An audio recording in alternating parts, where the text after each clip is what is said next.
Thank you so much for joining us again today for iTune2Him.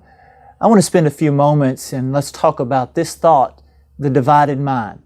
Our scripture today is found in Genesis chapter number 19, and we'll begin reading with verse number 23.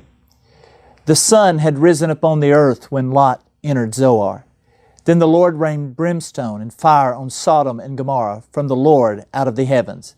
So He overthrew those cities, all the plain, all the inhabitants of the cities, and what grew on the ground.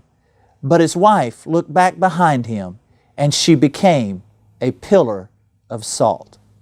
It's interesting that Jesus, when teaching, makes a reference to this story. Do you remember what He said in Luke 17:32? He said, "Remember Lot's wife." Jesus chose to use this woman's plight as a warning to all of us. What happened to Lot's wife was she had a divided mind.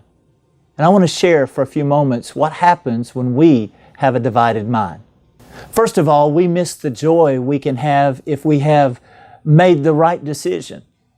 Too many today live their lives with indecision. To be unable to decide between two prizes is to experience the pain of missing both.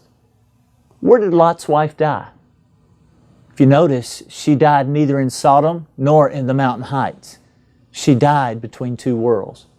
To find real joy in living, one must be wholehearted.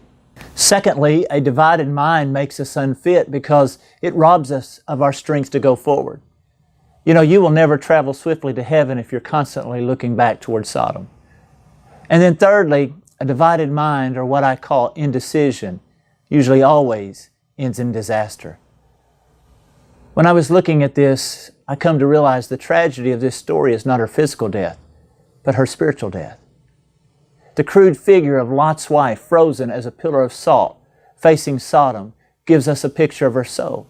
God had given her a chance to make a new start, but she took that chance half-heartedly. And you see the result. To almost be a disciple is to miss knowing Jesus altogether. We've got to make up our mind today, friend. Are we going to be a pillar of salt? Or are we going to be the salt of the earth? Until tomorrow, God bless each and every one of you.